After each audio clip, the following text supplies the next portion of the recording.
Buenas noches, amigos, bienvenidos a su programa Entérate con Leslie. Hoy es un día muy especial, 20 de junio, estamos de aniversario y el programa Entérate con Leslie lo va a celebrar de la siguiente forma, pues tenemos una gran sorpresa por nuestro aniversario y tenemos un panel con distinguidos invitados, el señor Javier Yatas Román, bienvenido Javier, y el artífice de lo que va a ser en breve el lanzamiento de la portal web enteratedigital.pe, y vamos a dar la bienvenida también a Rafael Poblete. Él es periodista, productor de radio y televisión, empresario, opinólogo, y él es el que va en estos momentos también a explicar lo que significa la portal web de noticias, información, cultura, etcétera. Nosotros vamos a transmitir lo que va a ser la portal web que va a estar a disposición de todos ustedes, y yo quiero agradecer en primera instancia al auspiciador oficial de Entérate con Leslie. Muchísimas gracias, Arturo Urquiaga, gerente general, por habernos apoyado en todo este año, y espero que sigan muchos años más junto a ti, y un saludo a toda la familia de Hidromec Ingeniero SAC, y darle la más cordial bienvenida a Javier Yatas Román, con quien vamos a conversar. Él es ingeniero informático y gerente de tecnología de la empresa Cloud Information Solution. ¿Lo dije bien, Javier? Sí, Leslie, muchas gracias. Bienvenido, Javier. Vamos a empezar primero contigo para un poco conocerte y conocer a tu empresa, y sobre todo agradecerte en público, Javier, porque eres el auspiciador de la portal web de enteratedigital.pe, que estaba en estos momentos en nuestra ley y está saliendo en transmisión en vivo a través del programa Entérate con Leslie. Javier, bienvenido al programa y muchísimas gracias por ese voto de confianza que nos has dado al programa Entérate con Leslie y al fanspace de digital.pe. Enteratedigital.pe. Me corrige Rafael, claro que sí. Javier, bienvenido, y me gustaría conocer un poco sobre tu empresa, cómo te iniciaste en esta empresa de Cloud Information Solution, a qué se dedica, ¿no? Está muy ligado con el tema de la tecnología. Sí, para empezar, agradecerte, Leslie, y a ti, Rafael, la invitación aquí al programa, y de verdad que muy contentos de poder contribuir de alguna manera de repente muy modesta a la construcción de este gran portal de noticias que va a ser Entérate Digital. Bueno, para comentarte un poco, Cloud Information Solution es una empresa que formamos hace unos años atrás, para ser más precisos, el 2015, y que teníamos un gran activo, que fue que nosotros desarrollamos un sistema integrado conocido como un ERP, con tecnología de una empresa muy importante americana como es Oracle Inc., y que nos permitió ser pioneros en el tema de ofrecer servicios en la nube con temas de un ERP. Y en este trabajo, Javier, ¿cuáles son los problemas o los inconvenientes que has detectado con las empresas y la tecnología? Ok, normalmente en estos 10 años que tenemos nosotros de caminar ofreciendo estos servicios, hemos podido ver que uno de los principales problemas del tema de la tecnología es que se puso a disposición de los empresarios cosas muy básicas, cosas que estaban todavía en proceso de maduración y que no lograban tener el alcance suficiente para poder atender todos los requerimientos de las empresas peruanas en el tema de lo que es el manejo de sus operaciones y la parte administrativa, contable, todo el soporte que necesitaba la empresa para poder manejar sus operaciones. Con el transcurrir del tiempo, esto fue mejorando en nuestra realidad y comenzó a aparecer una mayor oferta de servicios de tipo ERP, pero más que todo en el modelo on-premise o como le decimos, en el modelo cliente-servidor, ¿no? Nosotros fuimos una de las pocas empresas que apostó desde un inicio por el tema de ir con un servicio en la nube. Un servicio en la nube. Y digamos, ¿cómo es ¿qué recomendaciones darías tú a las empresas que quieren por ejemplo, instalar un software ERP? Bueno, lo primero y creo que lo más importante es centrarse en que lo que se va a automatizar con estos sistemas son sus procesos. Todos sus procesos. Y es importantísimo revisarlos, ordenarlos, implementar buenas prácticas en estos procesos, que es paso previo fundamental a escoger una herramienta de este tipo de ERP e implementarla. Lo segundo que es muy importante es tener la claridad que los ERP necesitan de un proyecto de implementación. Y digo un proyecto porque hay que ser enfáticos en que esto tiene que tener un inicio y un fin programado y una serie de actividades que van a requerir de recursos de la empresa y sobre todo de la dirección de la empresa para que el proyecto sea exitoso. Hay muchas formas de estar en la nube, Javier, pero tecnológicamente, ¿qué significa estar en la nube? Porque ahorita vamos a dar paso al lanzamiento del portal web, que lo va a hacer Rafael Poblete, ¿no? Pero, ¿qué significa tecnológicamente hablar de estar en la nube? Bueno, estar en la nube es que para implementar la tecnología ya no utilizamos nuestros propios servidores, sino que usamos los servidores de terceros que se han preocupado de tener centros de cómputo muy bien armados, muy bien implementados, al top de la tecnología, con las certificaciones más altas para el tema de lo que vendrían a ser la implementación de centros de cómputo, y que han invertido para tener no solo alta disponibilidad de sus servicios, sino seguridad de la data, de la información que nosotros podamos poner ahí y de las aplicaciones que vamos a ejecutar en la nube, ¿no? Perfecto. Entonces vamos a conversar ahora con Rafael Poblete, quien se va a encargar de proyectar el lanzamiento del portal web enteratedigital.pe. ¿Cómo nace esta iniciativa, Rafael? Bueno, la iniciativa nace de ambos, porque vimos la necesidad de que dentro del bagaje de páginas web de información no era lo suficiente que estamos esperando nosotros como gente que manejamos mucha información. Así es. No nos abastecíamos con esa información. Entonces hay gente que no se exactamente se identifica. Claro, se identifica y necesita estar informado con lo que en verdad le importa. Es lo que creamos. Nosotros hemos creado una página web, gracias a Javier y su compañía Cloud, de acuerdo a la exigencia que ambos hemos necesitado y hemos pensado. En ese sentido, esta página web cuenta con noticias, política, opinión, que hacemos mucho nosotros, actualidad, temas internacionales, temas de derechos humanos, como tú ves, temas internacionales también, temas de la Corte, varias noticias constantemente. Es una página que seguir.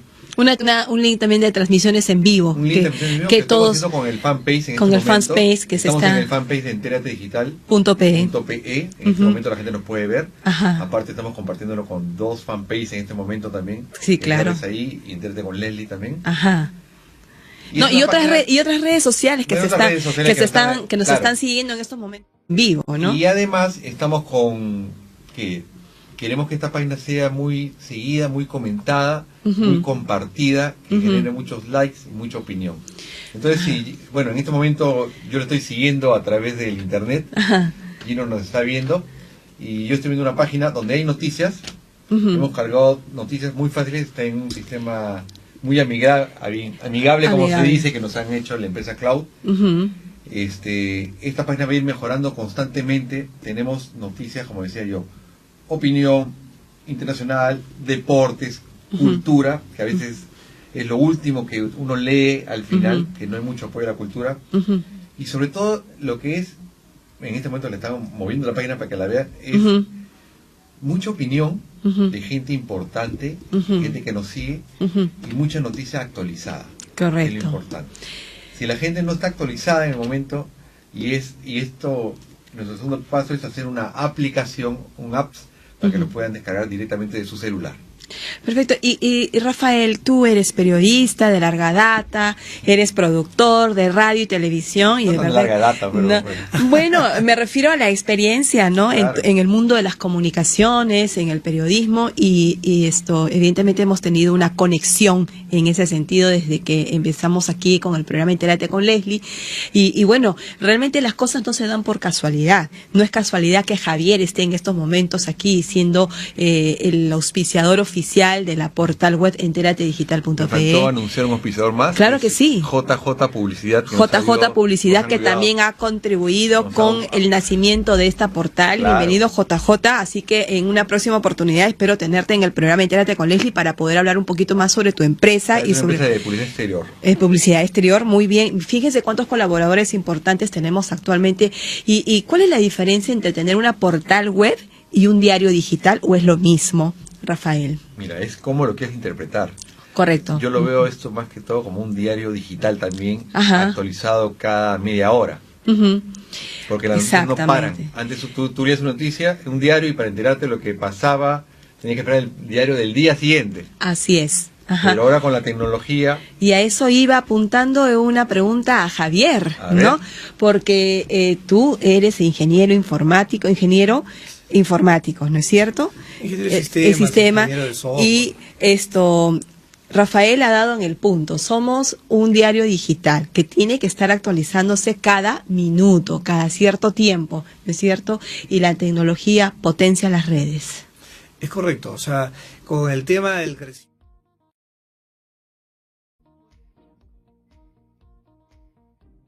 de cómputo, con mucha Ujú. potencia, Ujú. con mucha capacidad para ejecutar aplicaciones, ha permitido que estas redes sociales tipo Facebook, Twitter, YouTube, etcétera, nos permitan compartir información en línea y Ujú. mantenerla actualizada.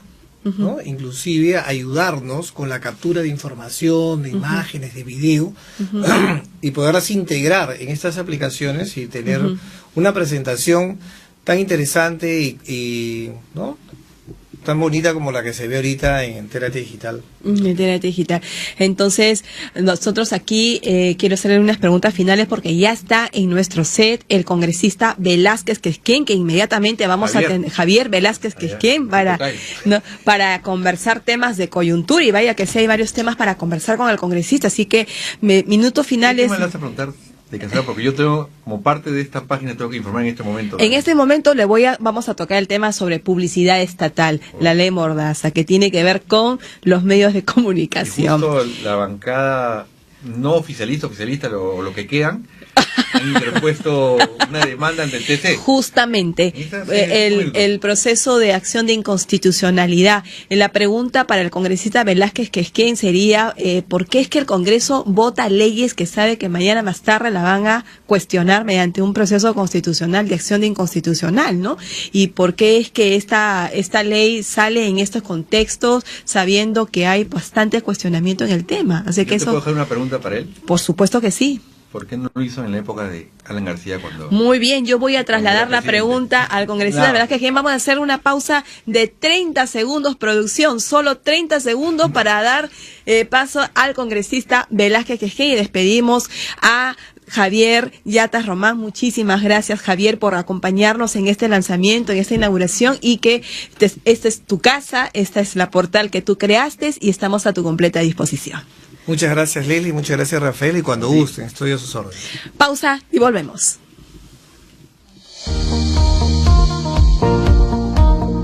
Se cumple un año del programa Entérate con Leslie y por ello envío un fraternal saludo a su conductora, a la doctora Leslie. Espero que este primer aniversario sea el inicio de una fructífera carrera vinculada a la difusión de la democracia, de valores tal cual en este tiempo has venido desarrollando. Entérate con Leslie es un programa que permite la participación de actores de todos los sectores políticos. Hay cultura, hay política, hay tema de coyuntura. Y por eso, mi estimada Leslie, muchas felicidades.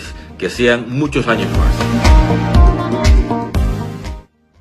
Hidromec Ingenieros, la solución integral al problema del agua.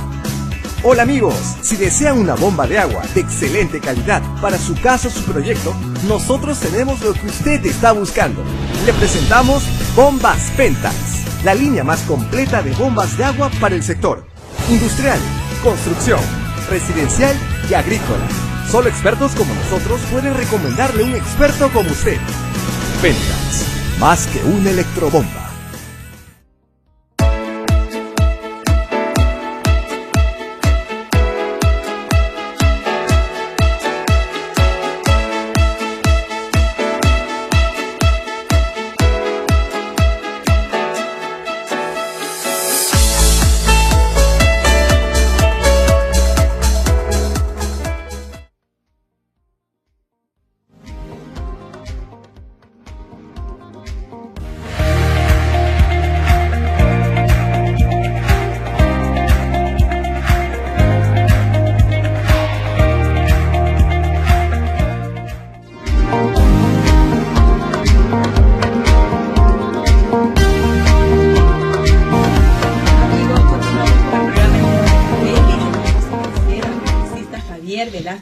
Buenas noches, congresista, bienvenido al programa Entérate con Leslie, ahora en una nueva plataforma digital. Estamos estrenando, congresista, nuestra portal de noticias, enteratedigital.pe, y a través del fanpage enteratedigital.pe. Buenas noches, congresista. Buenas noches, Leslie, muchas gracias por la invitación, siempre aquí a tu llamado a este noticiero plural. Muchísimas gracias, y nos acompaña también Rafael Poblete, así que la pregunta que me lanzó en la primera parte la va a tener que hacer en vivo y en directo al congresista Velázquez Quisquén. Rafael, ¿quieres comenzar? Bueno, ¿cómo estás, Hola, Javier? Rafael, Bien, ¿cómo estás? A los tiempos Gracias, que te veo un gusto saludarte. y como siempre yo digo, la bancada del partido aprista es la más activa y la más reaccionaria, y aunque se ve muchos temas de broncas y todo, como te digo, esa es la palabra dentro del Congreso, siempre es la que está presente y la más ordenada, a veces. Pero, por ejemplo, este tema de la ley de la publicidad estatal, que hoy día hay un grupo de congresistas que han interpuesto una demanda ante el TC por esta ley. ¿Por qué hacerlo ahora? ¿Por qué no se hizo antes, en un gobierno como el de Ollantumala, que también gastaba en el tema de publicidad, y por qué no se hizo en el gobierno anterior? De Alan García. De Alan García. Mira, ¿Por qué esperó tanto Mauricio Mulder, o esperó el momento, o a qué juega Mauricio Mulder? No es un juego. Yo creo que este es un tema que, así como cuando, claro, ahora Ricardo me preguntas, los que apoyamos la vacancia del señor Kuczynski, nos dijeron, ustedes están promoviendo un golpe, ustedes quieren que Keiko Fujimori sea presidenta, y no pasó nada de eso. No pasó nada de eso. Entonces, acá me parece que el lado positivo de esta decisión es que el Tribunal Constitucional va a establecer un contexto que es al que debe llevarnos el debate, la discusión, no agredir al que ha presentado un proyecto. Yo no le voy a preguntar a Mauricio por qué ahora presentas el proyecto de ley. El artículo 93 de la Constitución dice que los congresistas no están sujetos a mandato imperativo. Ni él me puede obligar a presentar una ley, ni yo a él. Claro. Entonces, los momentos son absolutamente diferentes. Y yo he votado, o sea, mi expresión de mi voluntad, sin que me haya habido acuerdo acá, yo he votado a favor, lo he firmado el proyecto y he votado a favor. Lo único que te quiero decir es lo siguiente, sin abrir mayor debate, porque creo que esto lo va a dejar el tribunal. El mundo luchó siempre porque los medios de comunicación estuvieran en manos de privados muy lejos del poder y muy lejos del Estado. Muy lejos del poder y muy lejos del Estado. Entonces siempre se ha buscado que las líneas editoriales, la libertad de expresión, la libertad de exposición se mantengan incólumes. A mí en la universidad me enseñaron, en mi maestría de Derecho Constitucional, que la cabeza de los derechos que sostienen el resto, el elenco, es la libertad de expresión. Si ese derecho no está garantizado, el resto... Claro. Están en peligro porque cuando... No vivimos en una Venezuela tampoco. Pues. Claro. Entonces, ¿qué pasa? El problema es el siguiente ahora. El tribunal va a dilucidar si es necesario que... primero te diré de que cuando hay subsidios indiscriminados a temas tan sensibles como la libertad de expresión, más bien, estos ponen en peligro la libertad de expresión, ¿no? Todo lo hemos visto en la década del 90. Claro. Todas las líneas editoriales estaban sometidas, ¿por qué? Porque el Estado metió plata en los medios privados. Entonces, yo creo que después de esta ley, el Tribunal Constitucional va a determinar, a ver que haga una evaluación en el mundo, si en la BBC de Londres, claro, el New York Times necesitan un subsidio como el de ahora para que pueda garantizar la libertad de expresión. Yo te puedo plantear la pregunta hacia el otro lado, por ejemplo. Por años, muchos radiodifusores pequeños de provincia, tú eres de Chiclayo, y hay muchos radiodifusores que yo conozco que estaban allá, peleaban y decían que no se repartía la torta publicitaria del Estado, no caía bien a todos, siempre iban para los más grandes o los que tenían algo que se llamaba rating, porque la PCM, entonces el presidente de la PCM, revisaba los ratings de los canales y a los que tenían mejores ratings ponía la publicidad estatal. Y había un problema porque el rating, que CPI, que no sé cosa. Entonces se le va a ver mucho más difícil a los medios de provincia, a los medios chiquitos, captar esa publicidad del Estado con la que pueden vivir, porque conseguir publicidad de una empresa es muy difícil y el Estado puede llegar donde están esos medios muy chiquitos que tienen poblaciones muy pequeñas que viven de eso, o que solamente ven ese canal o esa radio de esa comunidad. Dos cosas me merecen la atención, así como tú me dices por qué Mauricio recién ahora presentó, claro, y por qué ahora los medios de comunicación grandes se preocupan de los chiquitos, ¿por qué? No, los chiquitos se preocupaban porque nunca les llegaba la publicidad estatal. Yo soy de provincia y te digo lo siguiente, Mauricio tiene una estadística de que la asignación de la publicidad estatal, el 85, 89% se queda en los medios nacionales y grandes. Claro, ¿no? Yo también eso lo... Entonces, primero hay que ir a definir, este es un país que está camino a consolidar su institucionalidad. Okay. Por ejemplo, mira, el presidente ha tomado como bandera este tema, ¿no? O sea, está preocupado por el subsidio a los propietarios de medios de comunicación y lo ha tomado mañana, tarde, noche, piensa en eso y su derecho, pues, que el tribunal lo vea, y yo creo que no hay que cargarlo de odio, de pasiones a un tema como este.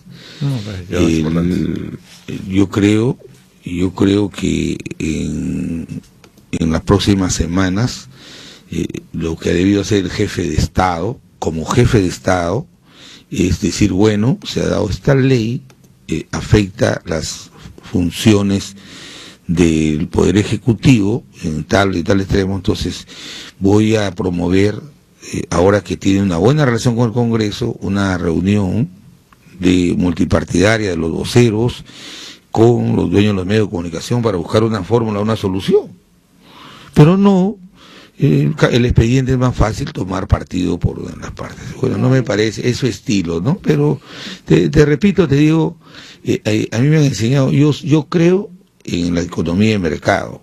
Yo creo que la libertad de expresión es fundamental. Y a mí he sido primer ministro y te quiero contar una anécdota. Cuando dejé de ser primer ministro, toda la oficina de comunicaciones se la llevaron a la presidencia de la República. Yo no tuve oficina de comunicación. Ahí te revísalo, los 15 meses que estuve ahí.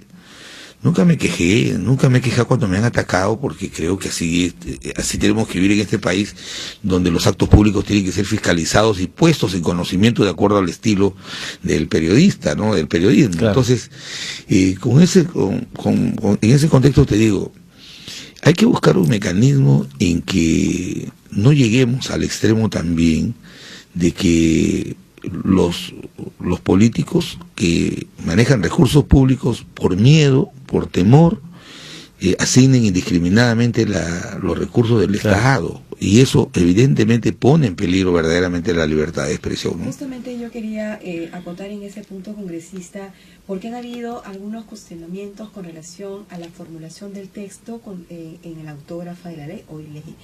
¿Por qué prohibir y no regular? Sí, fíjese, mire cómo es la vida. Yo he propuesto un proyecto de ley para regular el precio de los medicamentos.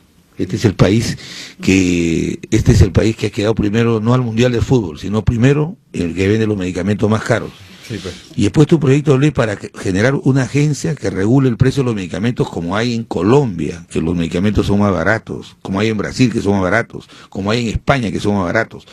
Ustedes han visto, queremos llegar a la OCDE, ¿no? Al club de los países de las buenas prácticas. De 19 países, 17 tienen agencias que regulan precios de medicamentos. Acá acá, ¿por qué regular, por favor? Usted se está volviendo a la década de los 80. ¿Por qué el Estado tiene que meterse a regular? Y ahora nos hablan de regulación. ¿Por qué no regular o por qué prohibir? Yo creo que en todo ámbito de la vida donde el mercado se distorsiona, el Estado tiene que regular. Esa es una economía social de mercado, un Estado de Derecho. Es mentira lo que nos han metido a la cabeza, que hace 250 años Adam Smith dijo que la mano invisible, o sea, el mercado resolvía todo. Eso es mentira. Cuando hay oligopolios como el de los medicamentos, que todos hemos visto, que le han metido la mano al bolsillo a los pacientes, han sido sancionados en 2016 con 8 millones por haber inflado los precios. Cuando las empresas no compiten para poner precios competitivos al consumidor, sino las empresas, en vez de competir, se ponen de acuerdo y dicen, ¿sabes qué? Vamos a inflar los precios y los dos ganamos. Eso es robarle al país. Y cuando eso sucede, el Estado tiene que intervenir a regular. Cuando yo he presentado ese proyecto de ley, todo el mundo me salió al cuello. ¿Por qué el Estado tiene que regular? Claro que tiene que regular. Los países modernos regulan. Y yo también creo que la publicidad se tiene que regular. Tienes que saber cuánto tiene de presupuesto, en qué lo va a invertir. ¿Cómo es posible que en los partidos de fútbol salgan algunos ministros tal, el de hablar del partido de fútbol? Para eso, por favor.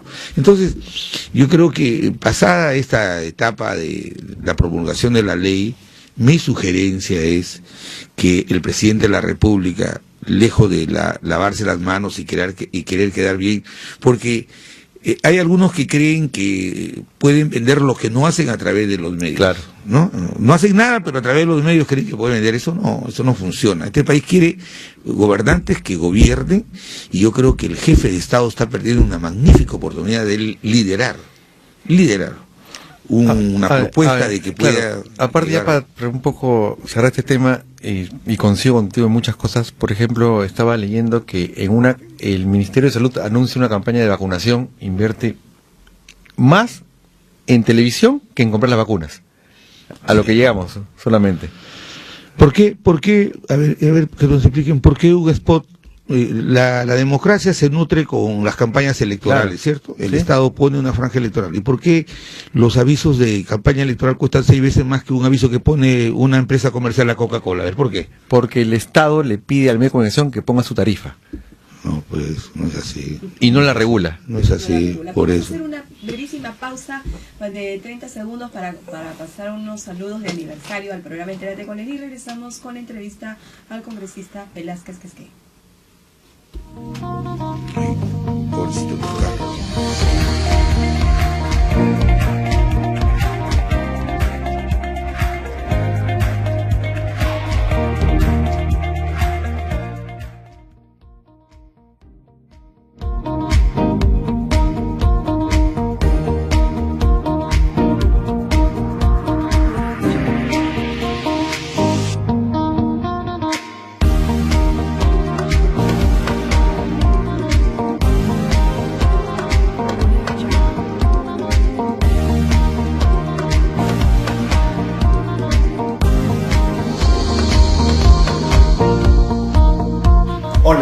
Soy Luis Herrera.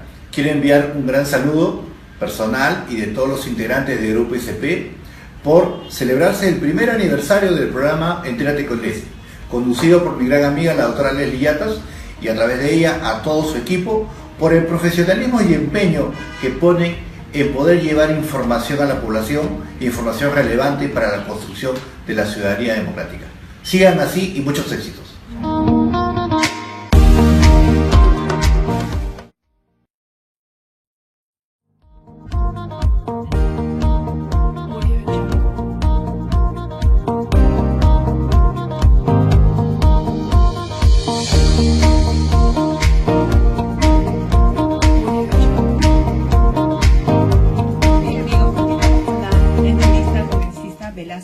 Y vamos a seguir hablando un poquito más sobre la publicidad estatal, pero además también queremos que nos comenten su opinión respecto a lo que ha sido el fallo de la Corte Interamericana con relación al indulto de Fujimori, ¿no? El fallo de la Corte no ha entrado sobre el fondo de los cuestionamientos jurídicos o de los requisitos jurídicos para la concesión del indulto, pero sin embargo le ha pedido al Estado peruano que le informe hasta el 29 de octubre sobre algunos avances, ¿no?, respecto del control constitucional del indulto humanitario. ¿Qué opinión le merece? Bueno, yo tengo una opinión personal.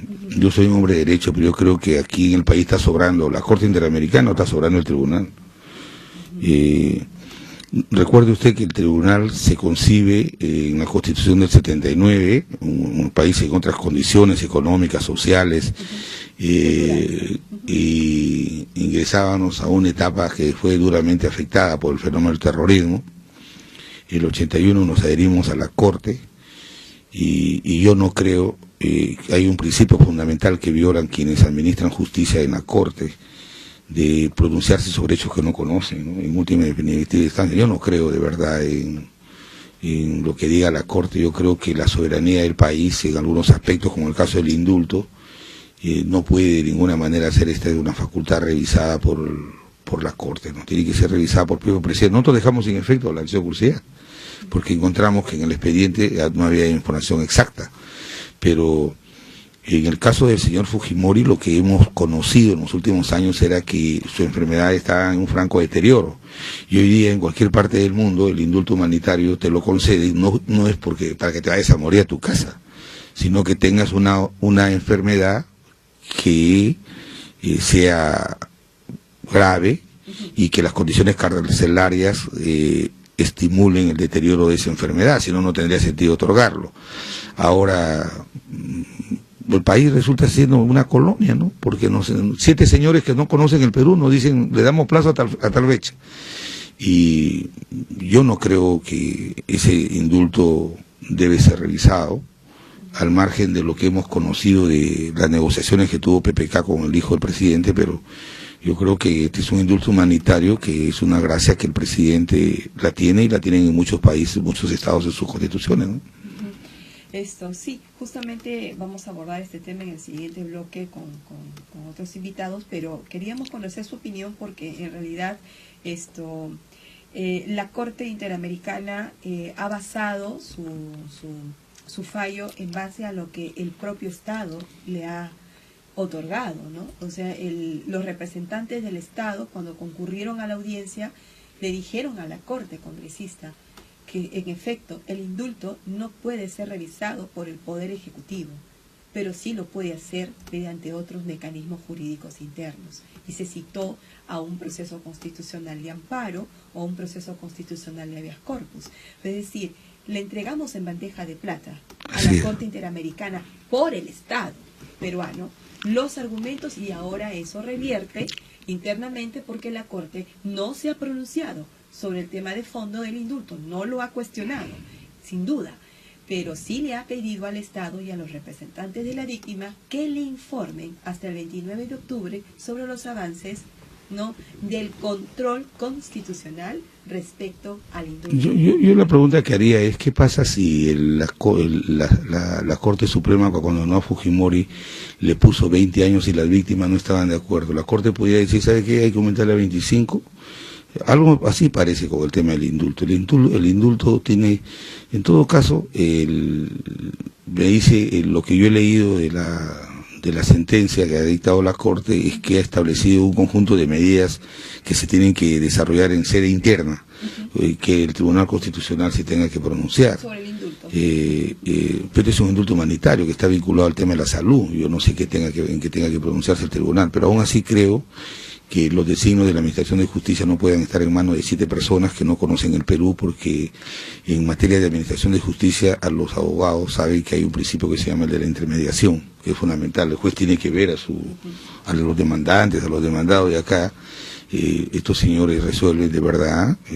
Yo creo que, yo personalmente quiero decir lo siguiente, que la Corte Interamericana es una institución que no calza en un país como el nuestro, que quieras o no, avanzado en su institucionalidad y que ha creado una instancia externa de la justicia ordinaria, como es el tribunal, para que pueda conocer y resolver de todos aquellos casos que vulneran derechos fundamentales y el debido proceso. ¿Qué propone el congresista? ¿Que nos salgamos del sistema? Yo ya lo he dicho varias veces, yo creo que hay que denunciar parcialmente el tratado, la parte de la jurisdicción internacional, la jurisdicción de la Corte. Podemos seguir en la convención, pero si tenemos, ¿cómo vamos a poder consolidar nosotros la Administración de Justicia si vienen 7 señores que se creen apóstoles y corrigen las sentencias del tribunal? Entonces, ellos son los que debilitan la Administración de Justicia.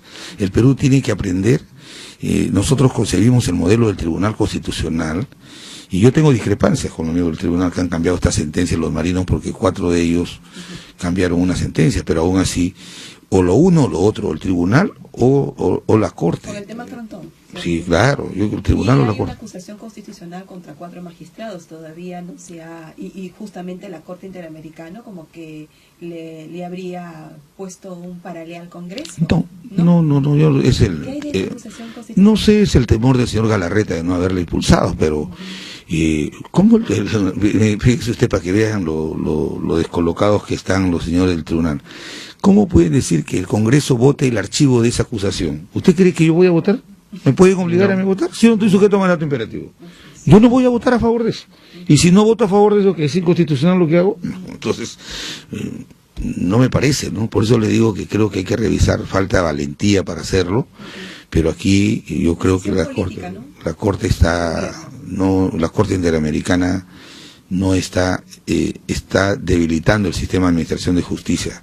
De ver, los peruanos cuando ven que a Lori Berenson, claro, que ven que a terroristas los indemnizan en dólares, y cuando vemos acá que los familiares de Tarata, los familiares de terroristas muertos, ni siquiera se acuerdan de ellos.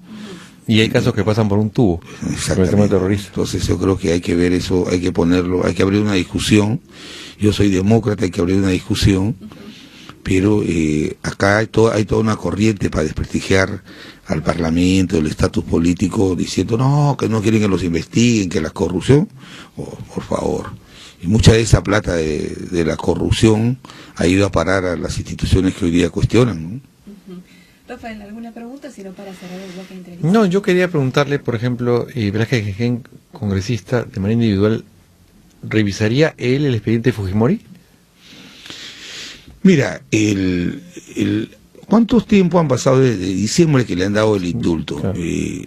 Yo creo que primero que yo no soy médico, y segundo es que ha habido una junta de médicos. No, por una cuestión política de cómo se llegó al indulto, el negociado que hubo bajo la mesa, algo así. No, entonces, ya no, ¿sabes por qué? Porque ya establecimos la responsabilidad política y ya mandamos a los parlamentarios. Pero no entró la duda, dijo, oye, ¿cómo salió? Nosotros, te digo. Porque hasta Mercedes Arauz se quedó sorprendida. Yo te quiero decir una cosa, Rafael. Yo voté a favor de la vacancia, y la segunda vez iba a votar a favor de la vacancia. Estaba convencido que el expresidente Pedro Pablo Kuczynski no tenía autoridad moral para seguir al frente del país. Totalmente de acuerdo. Ya estaba convencido.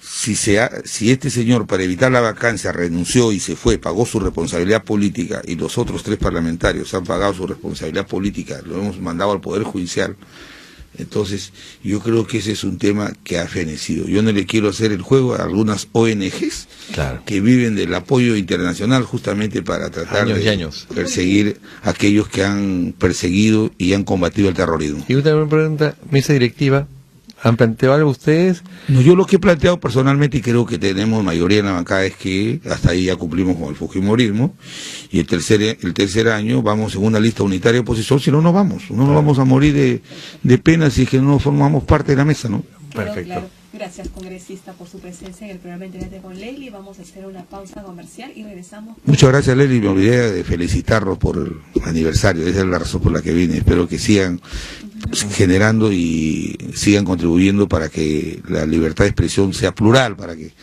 no solamente esté monopolizada en algunos medios. Que eso lo vamos a hacer. Justamente hemos inaugurado nuestra propia portal web de noticias, de información con un sentido plural y democrático. Regresamos en una brevísima pausa comercial.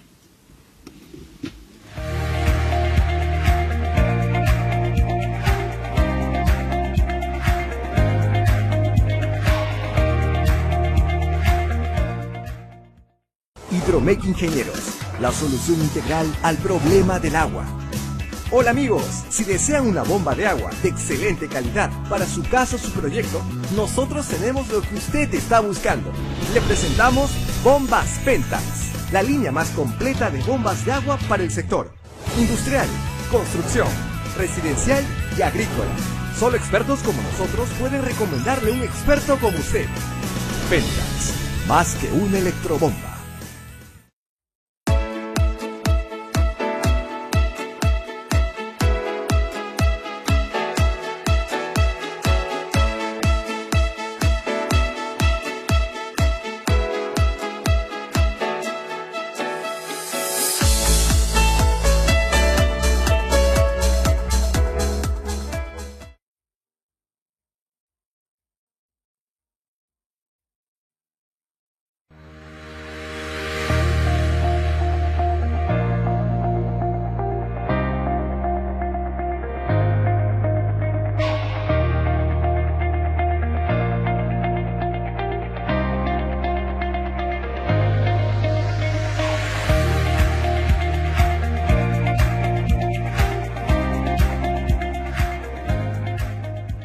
Audio Jungle.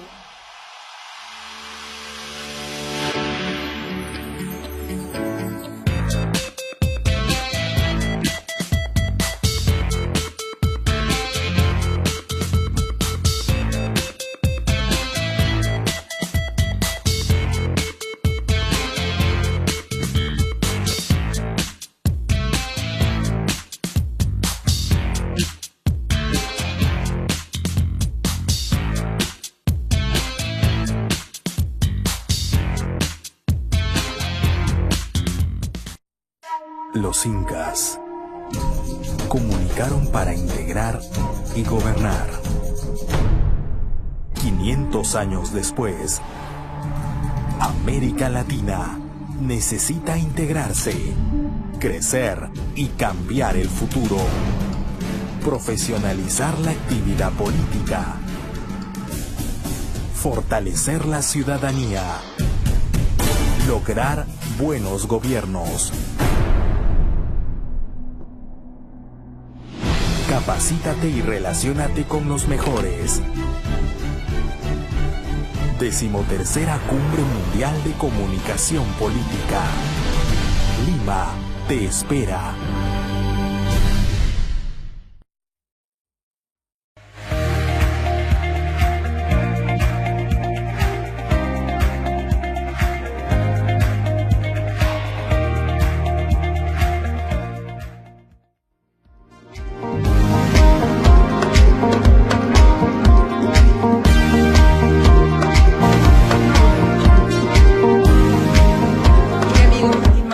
Tercer bloque de entrevistas y tenemos aquí un panel muy distinguido. Tenemos a la doctora Delia Muñoz. Ella es una destacada abogada y es procuradora supranacional del Ministerio de Justicia y Derechos Humanos y también es jefa de gabinete de la Defensoría del Pueblo. Muy buenas noches, Delia. Bienvenida al programa Entérate con Leslie. Buenas noches, Leslie. Un gusto verte. Tú eres una persona muy vinculada al mundo de los derechos humanos, así que me preocupa que me vayas a entrevistar. No, de ninguna manera. Y tenemos también a un destacado y reconocido abogado, el doctor Sergio Tapia. Bienvenido, doctor. Él ha sido también un abogado con estudios concluidos de doctorado y magíster de la Universidad Nacional Mayor de San Marcos y muy conocido. Muy bienvenido, doctor Sergio Tapia. Encantado por la invitación. Vamos a tratar un tema muy controversial. Yo sé que de repente puede haber opiniones muy controvertidas, pero justamente hemos tenido al congresista Velázquez Quisquén, que ha definido una posición muy personalísima con relación a la Corte Interamericana de Derechos Humanos. Él opina que ya nosotros no necesitamos de la Corte Interamericana y que el Estado debería adoptar una decisión ya política para ver si hacemos una denuncia al Pacto de San José de Costa Rica, por lo menos parcial, para salirnos de lo que es el sistema interamericano. Este comentario a raíz del análisis del fallo reciente de la Corte con relación a la supervisión de sentencia del caso Barrios Altos y al indulto humanitario de Fujimori. Voy a comenzar primero con Delia. Delia, ¿qué opinión te merece el fallo de la Corte Interamericana respecto al indulto? Mira, la resolución que la Corte ha dictado en supervisión de sentencia es bastante interesante porque acoge la posición esgrimida por el Estado peruano de que la competencia de esta entidad es de carácter residual. Es decir, de que solamente puede emitir un pronunciamiento cuando o no hay vía interna o la vía judicial interna no es capaz de resolver esa controversia. Entonces yo creo de que ese es un punto central que hay que tenerlo muy presente antes de empezar a ver las críticas a la Corte que se sustentan en sus conductas del pasado.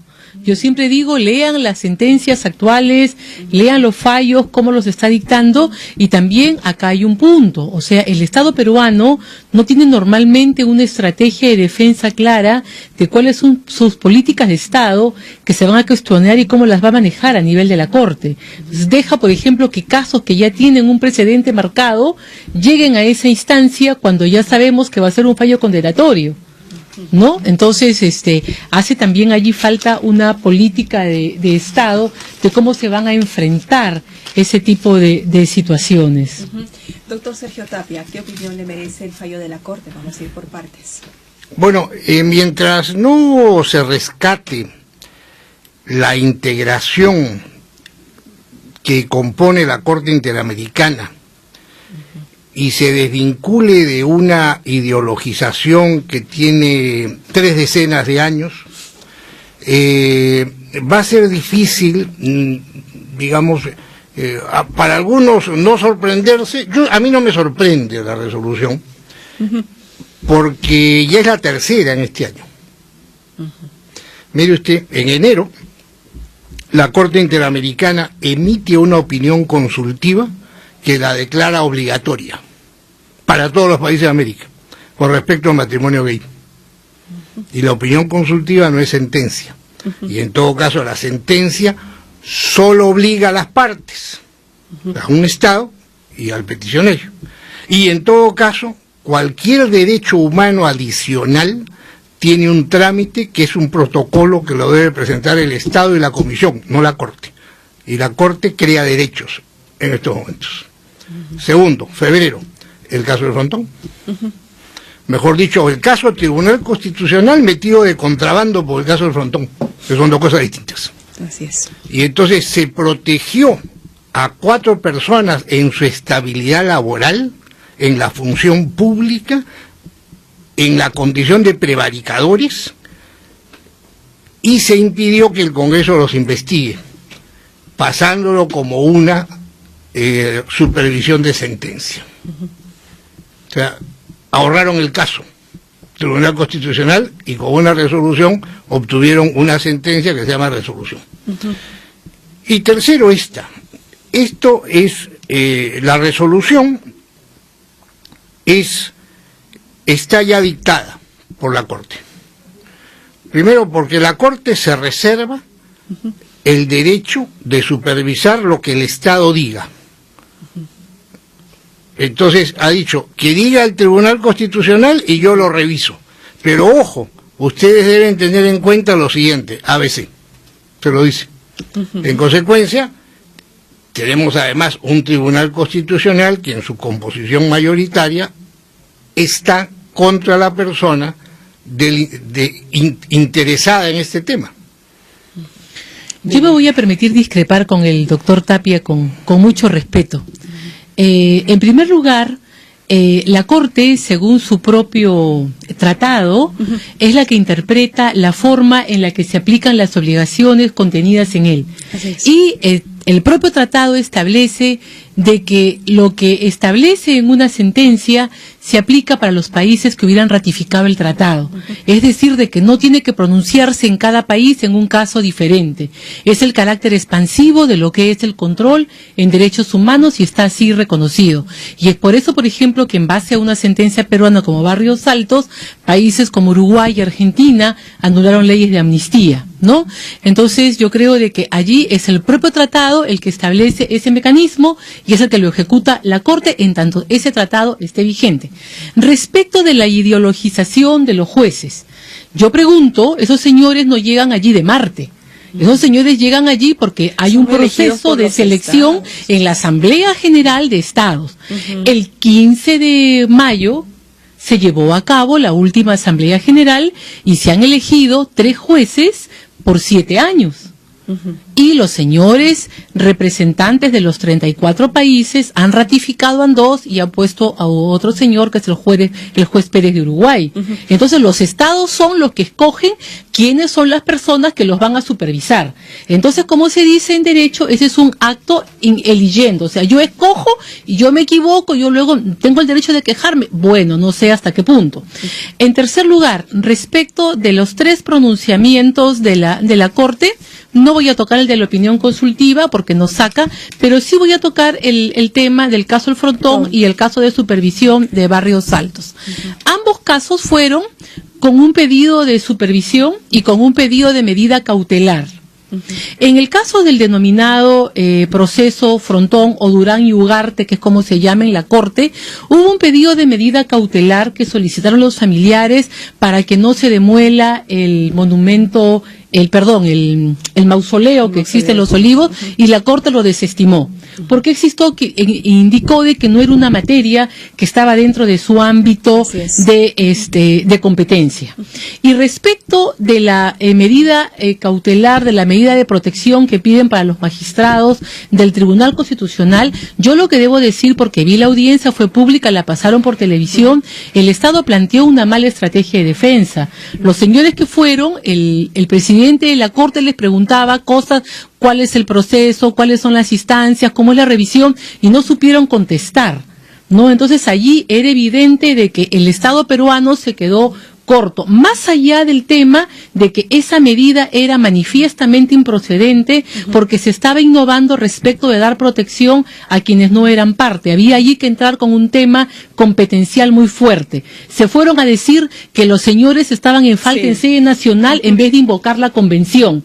Y en el tercer punto, en el tema de Barrios Altos, la resolución en ninguna parte dice que es el Tribunal Constitucional el que tiene que resolver. Lo que dice es que tienes que hacer control constitucional. Ahora habrá que ver cómo se hace, bajo qué figura. Eso es otra historia, ¿no? Y quiénes tienen derecho de reclamar. Y cuando la Corte establece, estos son los estándares, te está diciendo cuáles son los puntos que tienes que analizar y el juez nacional tendrá que hacer el control constitucional correspondiente respecto a ello, ¿no? Doctor Sergio Tapia, y para Delia también, lo que le comentaba al congresista Velázquez Quején, el fallo de la Corte no le dice literalmente al Estado peruano, anúlese el indulto, modifíquese la resolución suprema, déjese sin efecto, como creo que muchos esperábamos, por lo menos desde el sector de los representantes de la víctima, seguramente esperaba que la Corte dijese algo al respecto, ¿no? Porque algo así venimos nosotros comentando hace tiempo, ¿no? Uno de los posibles escenarios era que de repente la Corte le dijera al Estado, oiga, declárese nulo el indulto o déjese sin efecto la resolución suprema, ¿no? Porque está con una falta de motivación, etcétera. Sin embargo, los representantes del Estado, cuando estuvieron en la audiencia, le dijeron a la Corte, ¿no? Le dijeron a la Corte, por el Poder Ejecutivo no lo vamos a poder revisar. Se dio el indulto y el presidente lo firmó, lo dio y no vamos a poder retractarnos de ello. Pero sin embargo, tienen mecanismos jurídicos internos para que ese indulto pueda ser revisable. Lo dijo el representante del Estado. Entonces, en base a esas argumentaciones, la Corte es que le pide al Estado, le da una fecha para que informe sobre el control constitucional del indulto. Entonces, en esa parte, ¿está fiscalizando o no la Corte Interamericana al Estado peruano? Mire, con respecto a la Corte, no es un cajero automático. Son seres humanos. Entonces, los seres humanos portan valores o disvalores en función de la doctrina o ideología que asumen. Yo quisiera hacer notar esta resolución con respecto a qué casos versa y quién estuvo en esos casos. En el caso Barrios Altos estuvo el señor Iván Bazán Chacón como asistente de la Comisión Interamericana para acusar al Estado. En el caso de la Cantuta, que fue años después, ya el señor Iván Bazán era agente en representación del Estado para defender al Estado. Y admitió totalmente la demanda de la Cantuta. Porque hubo de parte del Estado peruano, a través de Iván Bazán, una admisión total a la demanda. Y con respecto al manejo del Ministerio de Justicia de estos casos, tenemos la figura de que muchos funcionarios de ONGs dirigen la oficina, y han dirigido la oficina, y la han dirigido el día de la audiencia la representación del Estado en estos casos, tanto en el Frontón, como es el caso del señor Huertas, que también participó en el caso del Frontón en contra, y después aparece como el Estado. Entonces, evidentemente, el punto de la ideologización es cierto. Más aún, cuando estos miembros de la Corte Interamericana van más allá del tratado. El tratado dice, la sentencia es obligatoria entre las partes. No dice la sentencia es obligatoria erga omnes, ni la sentencia es obligatoria para toda la región de América. Dice entre las partes, porque cada caso es una situación diferente, aunque podrían ser del mismo derecho a la vida, que es una expresión tan amplia, pero que se va caracterizando en cada caso y en cada país. En este caso, por ejemplo, de la resolución que adopta la Corte Interamericana, ya tiene una receta, ha establecido que el indulto no es válido para un crimen de lesa humanidad, ni tampoco para graves violaciones de derechos humanos. Lo dice extensamente en sus numerales que consigna. Es más, da inclusive indicación de cómo se ha tratado el tema del indulto en cortes penales internacionales. Pero además, metiendo ahí una interpretación que no es propia de una sindéresis jurídica acertada, porque dice, ningún Estado puede modificar la sentencia de un tribunal internacional. Eso todos lo sabemos. Dice, por eso los indultos los da el propio Tribunal Internacional. No está de más decirlo. Si además Fujimori no fue condenado por ningún tribunal penal internacional, fue condenado por una corte penal nacional. Por lo tanto, el indulto podría venir de la autoridad del Estado correspondiente. Sin embargo, ahí confunde la resolución, la adopción de esta medida de la Corte. Y por otro lado dice que en las graves violaciones de derechos humanos, ojo, es distinto, lesa humanidad que graves violaciones de derechos humanos. Las tipificaciones son distintas, tampoco se debe dar el indulto, con lo cual ya la Corte está extendiendo la posibilidad de que en graves violaciones de derechos humanos, como fue la calificación del caso de la Cantuta y del caso Barrios Altos, porque la Corte no los calificó de lesa humanidad, ahí tampoco se daría. Entonces está cerrando la posibilidad del indulto. Dice, bueno, ahora el Estado que vea qué hace, sobre todo porque en la legislación comparada de otros países de América no existe esa distinción entre indulto e indulto humanitario. Por lo tanto, estúdiese bien esta figura. Pero de todas maneras es el indulto, lo establece. Miren, yo creo que y con esto termino. para darle pie a la doctora para que diga lo que piensa sobre este aspecto, que es muy importante escucharla también. A mí me parece que esta resolución nos lleva otra vez al estadio de la incivilización, en nombre de los derechos humanos. ¿Por qué? Porque cuando la humanidad pasó de la incivilización, el ojo por ojo, la venganza personal como justicia, al estadio de civilización, y el Estado o la autoridad monopolizó la justicia penal para no hacerla venganza personal, sino justa sanción penal, mientras que la Corte con esta resolución retrocede a establecer que la pena ya es parte de la venganza personal y se debe cumplir íntegramente. Y esto es un grave retroceso para los derechos humanos de todos, inclusive de los condenados. Delia Muñoz. Mira, en primer lugar, en la primera parte de la disertación del doctor hace mención a la forma en que el Estado peruano conduce sus actividades. Estas son cuestiones imputables al Estado, no al sistema interamericano, y que forman parte de críticas y de cosas que puedo compartir, ¿no? Pero creo que hay que saber separar cuáles son las instancias y las responsabilidades de cada uno de estos, ¿no? Ahora, respecto a que la Corte dice que es así, a mí me gusta ser muy jurídica cuando hablo de derecho y con referencia a la resolución. A mí no me gusta hacer de manera pública, comentando un tema jurídico, valoraciones subjetivas, porque se puede confundir.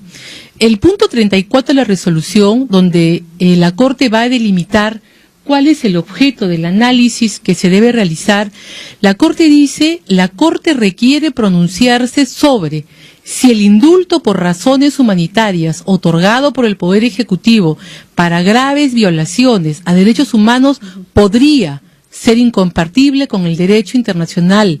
Y más adelante dice: este tribunal se pronunciará únicamente respecto del referido indulto conforme a la ley peruana. ¿Por qué? Porque no quiere que esto sirva de precedente y no está sentando el criterio de que se tiene que ser así. Más bien está diciendo: este tema nunca lo hemos revisado, hay este funcionamiento en los tratados europeos, en otro sistema, acá podría ser, empecemos a discutirlo.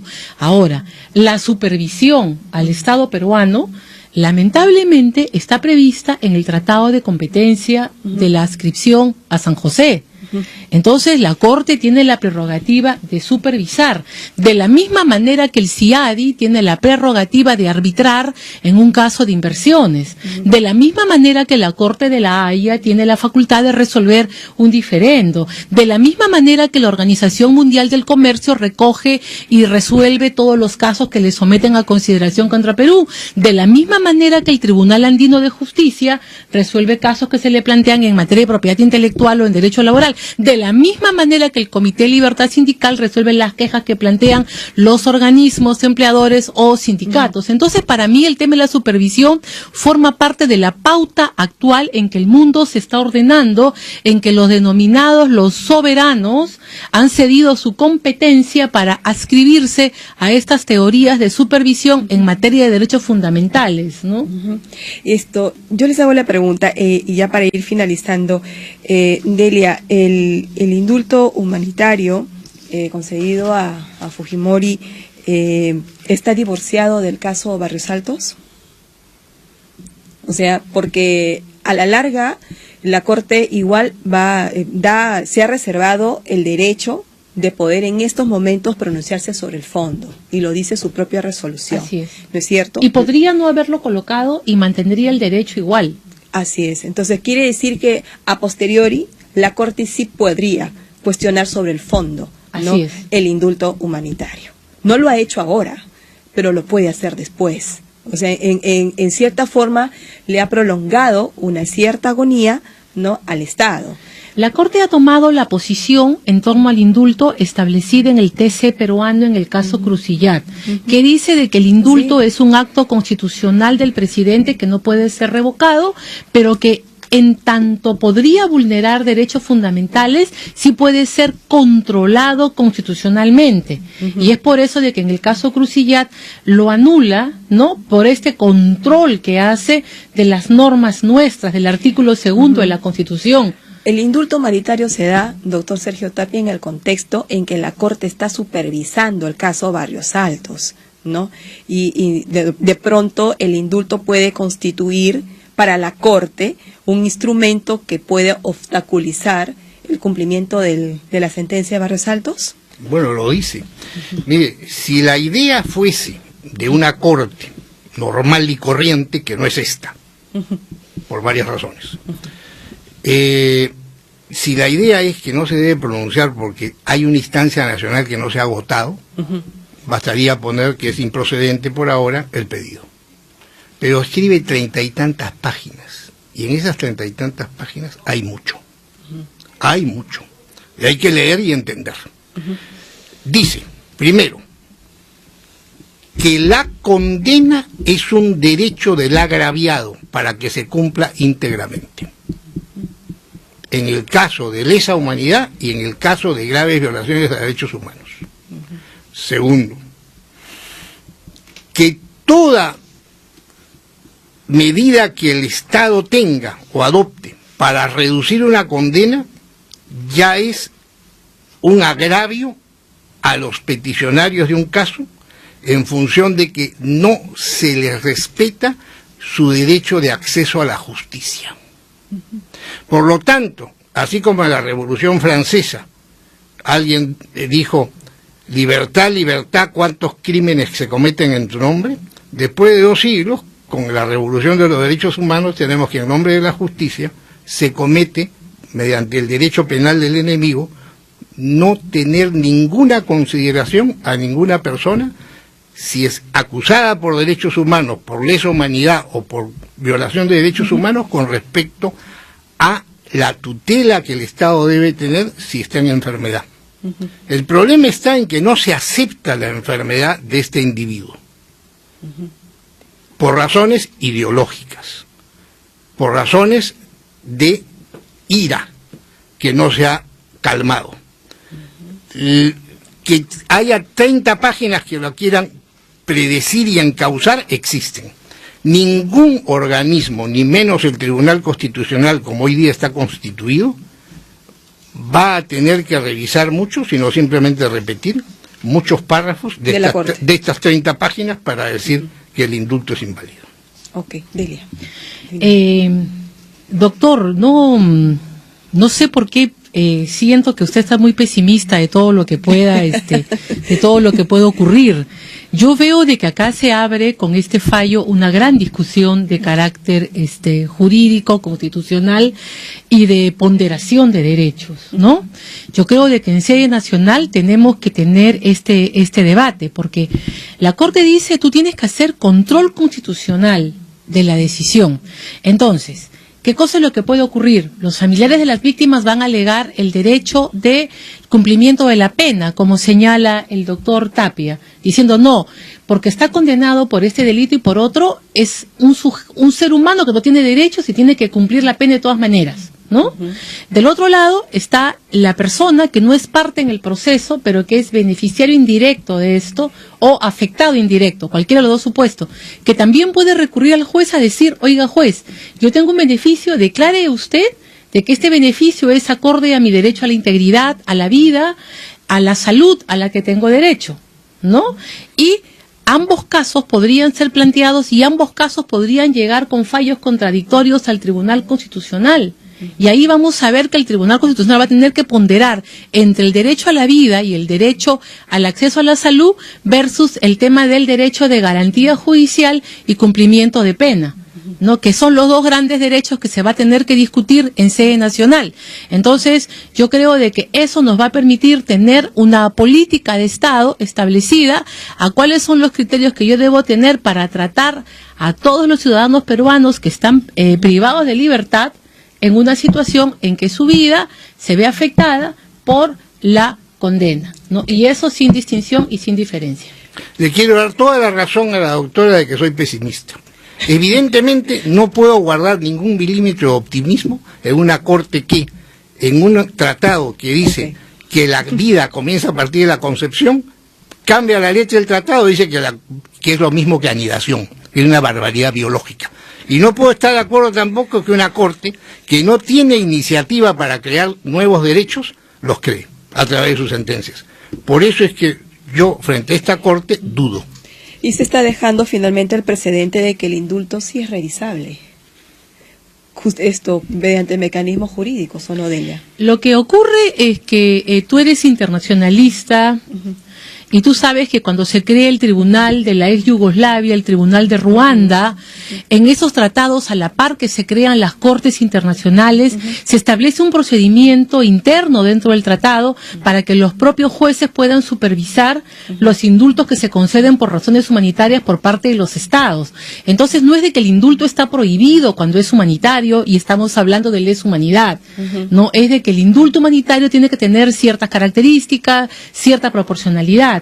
Entonces lo que la Corte ha querido es no establecer ellos de manera integral cuál debe ser el concepto de esa figura, y dice primero que el Estado peruano plantee, porque nadie en el continente la ha planteado, y sobre esa base realizaremos una supervisión si es que hace falta y si es que la piden, ¿no? Por eso le está diciendo al Estado que revise le está diciendo la al Estado decisión que revise. del indulto. No la decisión del indulto necesariamente, porque como te digo, usa esta ficción, hace el control constitucional, ¿no? Y luego en un artículo incluso le dice, analiza si para proteger la salud de esta persona hay otros mecanismos que tú podrías utilizar para sí permitirle el acceso, ¿no? Pero la Corte sí le está diciendo. Sí, le dice en el punto 4 resolutivo.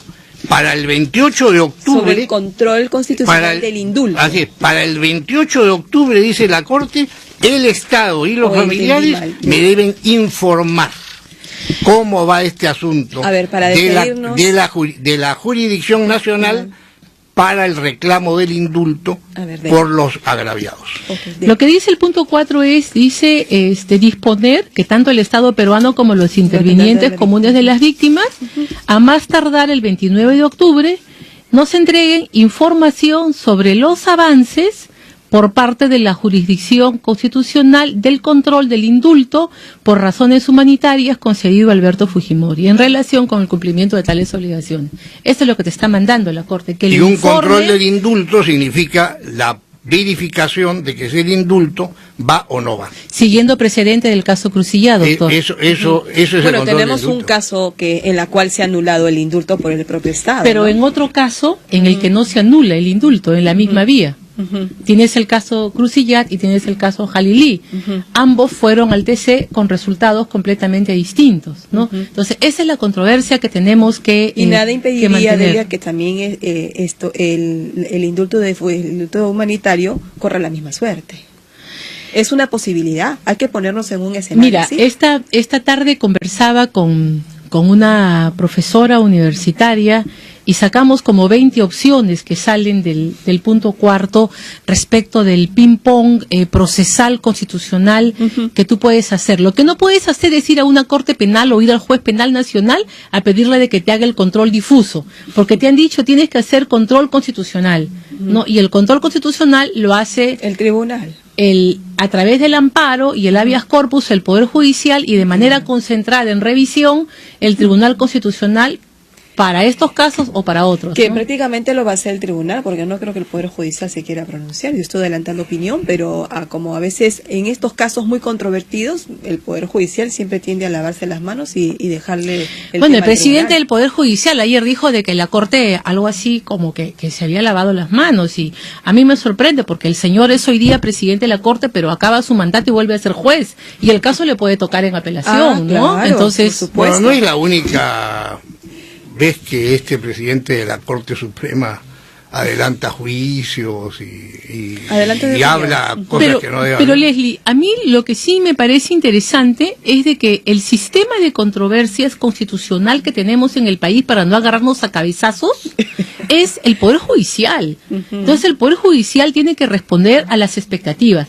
todos los casos que están ante la Corte, salvo 1 o 2, es por problemas en la administración de justicia, por demora, por mala aplicación, etcétera, etcétera, ¿no? Por Entonces, violación al debido proceso. por violación al... Entonces acá también hay que discutir, hay que hablar claro. O sea, estos casos llegan porque el Poder Judicial no resuelve oportunamente, no hace las cosas como debe ser, ¿no? Bueno, vamos a esperar a ver si el Poder Judicial tiene la valentía de pronunciarse sobre este control constitucional, y vamos a estar muy atentos a cómo se desarrolla la aplicación del fallo de la Corte Interamericana. Quiero agradecer al doctor Sergio Tapia, a la doctora Adela Muñoz por esta interesante discusión, y bueno, los comprometo para una próxima oportunidad para ver cómo vamos a ir siguiéndole el paso, ¿no?, al fallo de la Corte Interamericana. Vamos a hacer una breve pausa comercial y Gracias, regresamos con Leslie. lo último del programa. Gracias a ustedes.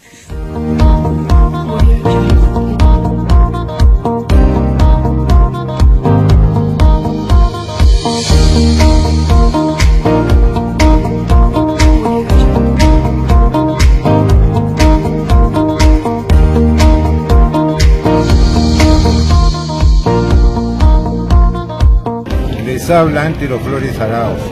Estoy en Arequipa y desde esta ciudad hermosa, desde la Ciudad Blanca, quiero enviarle un caluroso, afectivo abrazo al programa Entérate con Leslie, conducido por supuesto por la abogada y periodista Leslie Yatas, que realmente tiene una conducción impecable, toca temas de actualidad, política, social y económica, y realmente es un programa serio, no es de los que buscan simplemente el rating, sino que hace docencia, y el Perú necesita docencia ética y docencia política.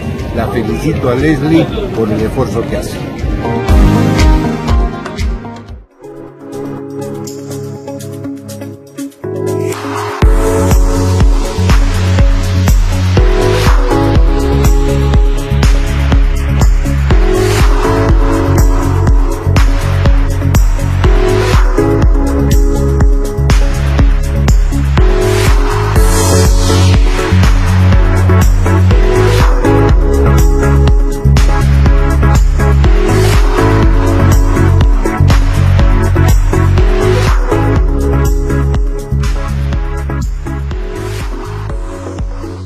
Hidromec Ingenieros, la solución integral al problema del agua.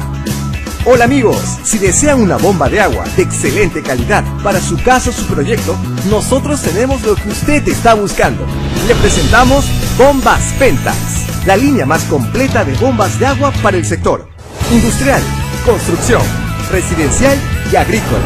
Solo expertos como nosotros pueden recomendarle un experto como usted. Pentax, más que una electrobomba.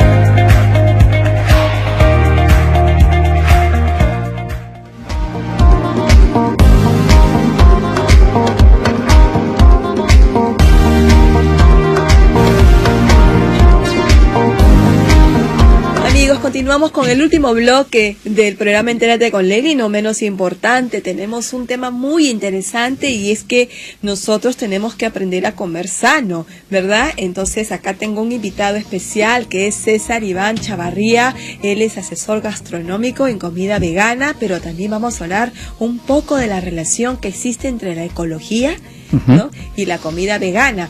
Estábamos conversando un poco en interno. Bienvenido, César Iván. Muchas gracias por la invitación. Bienvenido al programa Entérate con Leslie, y en este día central que estamos de aniversario, y qué mejor muestra de ofrecer a nuestros televidentes, a los seguidores de las redes sociales, alternativas en nuestra alimentación.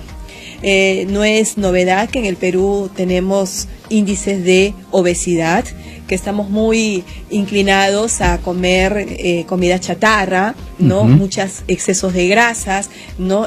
Pecamos porque ahora hace mucho frío, de repente por ahí nos comemos algunos chocolates y mire, por comer muchos chocolates, mire lo que me ha pasado en el rostro, ¿no? Me ha salido ahí una alergia, entonces pero por lo general tenemos que aprender alimentarnos, pero en todas las edades, no necesariamente cuando tengamos que llegar a los 30, 40, 50, 60 y siguientes. Cuéntanos un poquito, César Iván, ¿cómo te inicias en este rubro de la comida vegana? Básicamente yo inicio en este campo por dos razones. Una de ellas es el calentamiento global. Ya.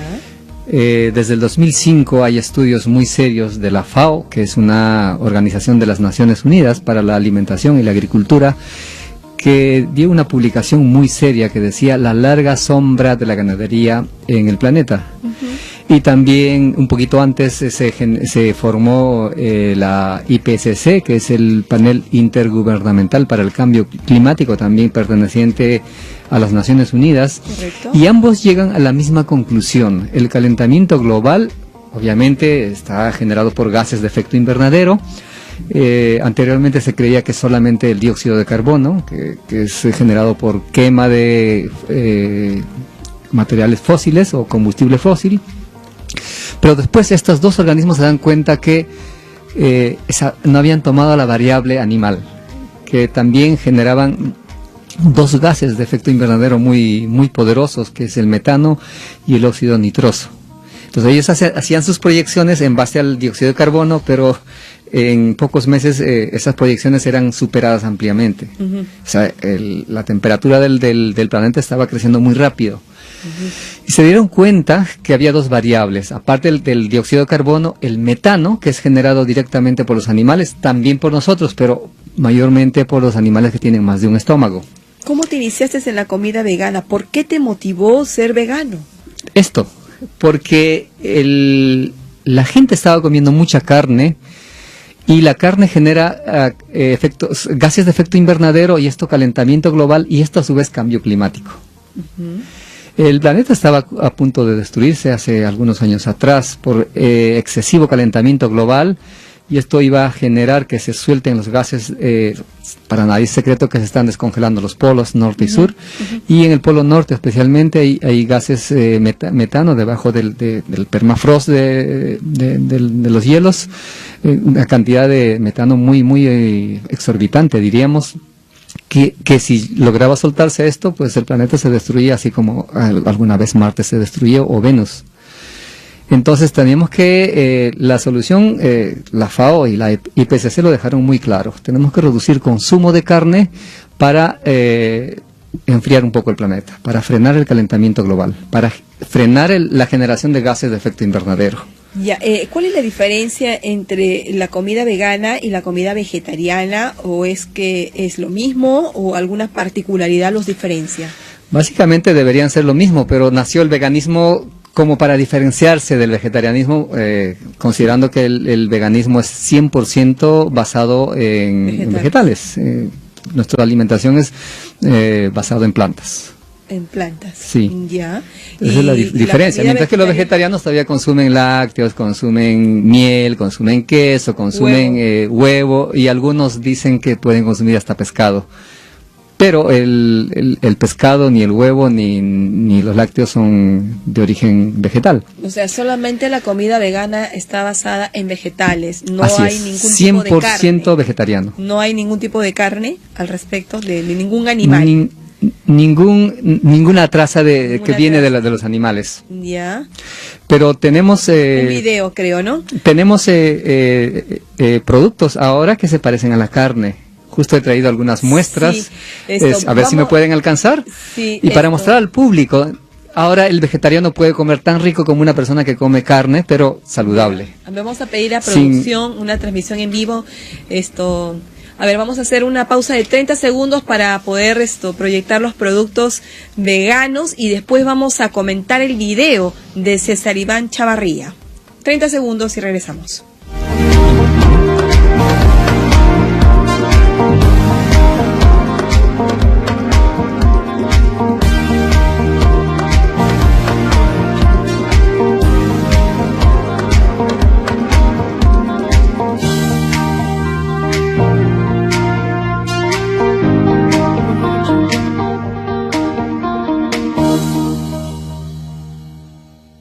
Bien,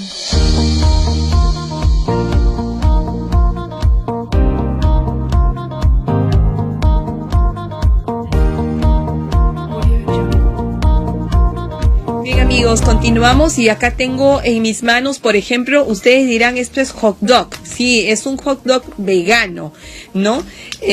Nosotros estábamos acostumbrados a comer hot dog de pollo, de cerdo, ¿no? Nosotros estamos yendo siempre a los supermercados a comprar para nuestras salchipapas, nuestro pan, nuestro lonche, pero a ver, César, Iván, ¿de qué está hecho estos hot dogs veganos?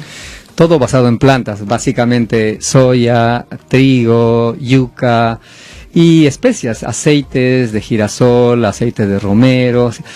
Estos productos están hechos con insumos totalmente naturales, sin manipulación genética. Los saborizantes son naturales, los colorantes son naturales, usamos páprica y muchos ingredientes. Y lo bueno es que esto no te vegetales. engorda. No. Lo bueno es que esto no engorda, no sube de peso, así que señora, señor, jóvenes, ustedes, sobre todo la juventud, porque la juventud está muy propensa a comer comida chatarra, ¿no? Y casi todos los días ese es un alimento entretenido de la juventud, pero oiga, si usted quiere llegar en buen estado de salud y buen ánimo y tener pues vivir hasta por lo menos una edad de 60, 70 años, pues no tiene que empezar con su alimentación a ordenarse. Quizá más. O hasta más, ¿no es cierto? Bueno, sí, sabe lo mismo, tiene la misma textura, pero es vegano. Pero es vegano. Y por acá tengo otro. ¿Qué cosa esto es? Esto es tocino. Tocino. O sea, le ponen el nombre de tocino para que tenga la forma, pero en realidad no la es un forma tocino. Es igual, el sabor es igual, pero el origen es vegetal. Claro, o sea, es una presentación alternativa al verdadero tocino. Sí, lo que pasa que todo el mundo está acostumbrado a comer productos cárnicos. Y si nosotros queremos que esas personas cambien a vegano, va a ser muy difícil si no les damos las mismas opciones. Ajá. Por eso, hace 20 y más de 20 años, unas fábricas en Taiwán, dicho sea de paso, no es lo mismo que China, Taiwán es muy desarrollado como el Japón, han empezado a desarrollar estos productos y es resultado de más de 20 años de investigación y prueba y ensayo y mucha inversión, por cierto, y ahora tenemos los sabores muy similares a los originales. Muy bien, vamos a hacer una pausa de 30 segundos para poder comentar el video, ¿no?, de César Chavarría, cómo se prepara una comida vegana. Regresamos. ¿Qué pasó contigo?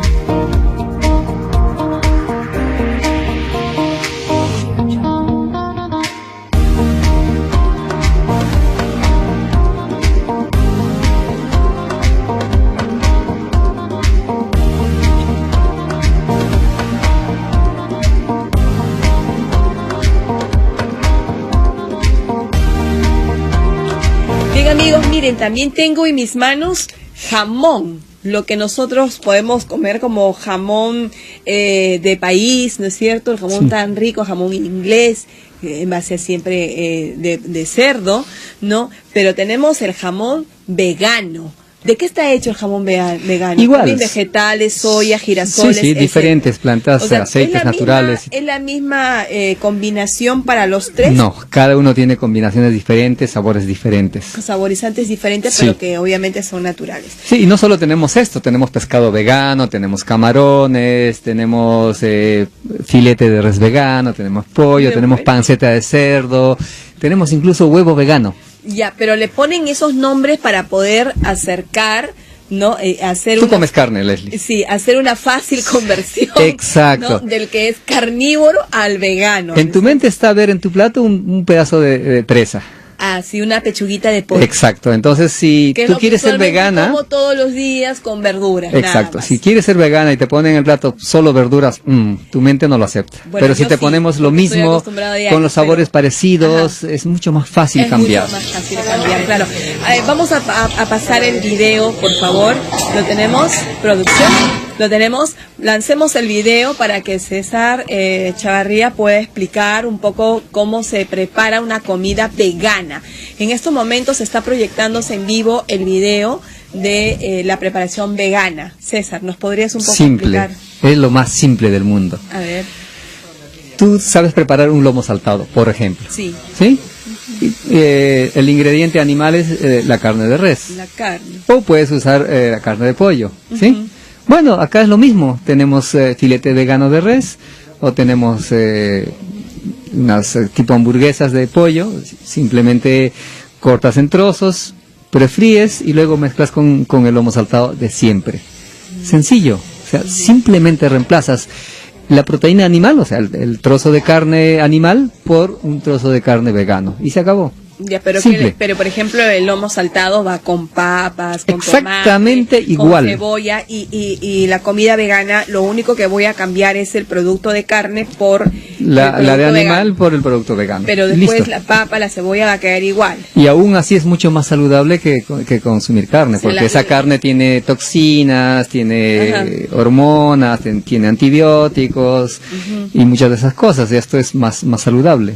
Y el sabor es igual, la preparación es igual, pero no hay magia. ¿Le echo su sustancia o no le echo la sustancia? ¿O que la comida vegana se abstiene de aderezos, de añadirle...? Siempre y cuando los aderezos no tengan origen animal, el vegano acepta lo que sea. Pero ¿sí? Por ejemplo, la sibarita y todo eso, no es permitido en la comida vegana. No es que no sea permitido, si la sibarita es de origen vegetal, puedes usarlo. Sale hasta Doña Gusta, sale Doble Gusto, ¿no? Para toda... En realidad no es necesario. Nos han simplificado en la cocina, ¿no? Un lomo saltado, por ejemplo, es muy sencillo. Echas un poquito de sillao, tomate, cebolla, un poquito de ajo, la carne y un poquito de vinagre y ya está. Es muy sencillo, no necesitas usar otra preparación vegana, todo lo que conoces, que es más más conocida y más digamos, el deleite de los veganos.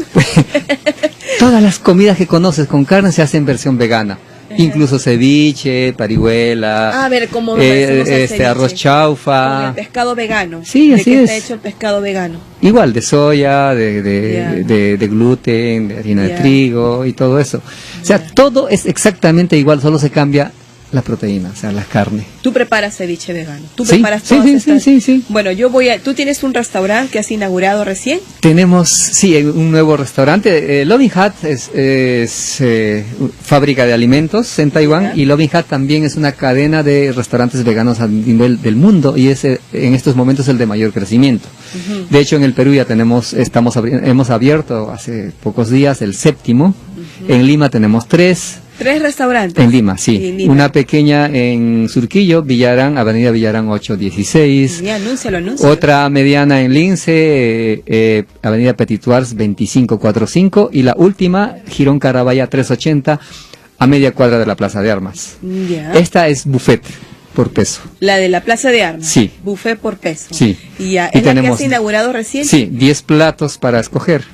Bien, entonces yo voy a ir a visitarte a la Plaza de Armas porque quiero deleitarme con un rico buffet vegano, y te estoy hablando en serio, y tómame la palabra porque realmente quiero probar el ceviche vegano. A mí me encanta el ceviche y además yo lo preparo en casa antes que consumirlo. Como buffet todos los días no hacemos ceviche por el frío, Dime qué días haces ceviche para poder asistir, porque a mí me encanta el ceviche vegano. Bueno, voy a probar el ceviche vegano, pero yo lo preparo, por ejemplo, en casa, ¿no? Sí. A mí me gusta la cocina. A mí me encanta, a mí me encanta, yo me preparo mis propios alimentos, obviamente estoy con un nutricionista que me corrige muchas cosas, me dice qué es lo que tengo que comer, qué es lo que no debo probar, hasta qué hora tengo que comer carbohidratos y qué cantidad de carbohidratos, pero evidentemente preparo comida criolla porque es lo que más me gusta. ¿Qué comida criolla te gusta más? A ver, el arroz con pollo, la carapulcra, preparamos lo mismo, o sea, arroz con pollo. Una carapulcra de vegano. Así una carapulcra vegana. Mira, yo te voy a tomar la palabra. Hoy día, por ejemplo, vi de paso porque también tuve entrevista en un canal de televisión, salí temprano del restaurante y, por ejemplo, prepararon una sopa de oyuco, un chupe de oyuco. Y en el canal probaron y la gente se quedó sorprendida, pero esto es auténtico, Dios por supuesto, es auténtico. Me estás abriendo el apetito y van a ser cerca a las 9 de la noche, yo ya no ceno, no tengo terminantemente prohibido cenar. Mentira, simplemente yo creo que el nutricionista me dice que hay que alimentarnos bien, hasta a veces uno puede comer 5 veces al día, pero bien. ¿no? Y en cantidades proporcionales, pero voy a probar la comida vegana para ver si complemento el régimen nutricionista. Tú estás acá más cerca del INSE, sí, y un fin de semana te puedes ir al centro de Lima, ¿no? Ajá. Por ejemplo, hacemos unas salchipapas junto con el hot dog, y además ponemos un poquito de tocino. Y los jóvenes están encantados. Ah, genial. Entonces también es una alternativa, pero primero mi ceviche vegano. Yo quiero probar el ceviche vegano y te voy a dar el visto bueno. En redes sociales, amigos, vamos a dejar la dirección de César Iván Chavarría para que pueda ser visitado en su restaurante. Loving Hat, el restaurante Loving Hat. No, vamos a dejar toda la información al día de mañana en las redes sociales para compartirlo y que puedan probar esta alternativa en cuanto a nuestra alimentación. Y hablando en serio, pues nosotros tenemos una población que se está camino a la obesidad, entonces hay que cuidarnos, ¿no? Hay que aprender a comer lo sano y a valorar lo que se tiene. Sería genial, quizá en otra oportunidad hablemos de obesidad. De hecho, investigo un poco de salud también. Muy bien. Y podríamos hablar cómo se genera la obesidad y cómo podemos ayudar a la gente con obesidad. ¿Sí? Ya, muy bien, César Iván. Muchísimas gracias por estar en el programa Entérate con Leslie. Me has dejado aquí, mira, una tentación, ¿no? Pero no le voy a tener miedo porque como es vegano, no hace daño.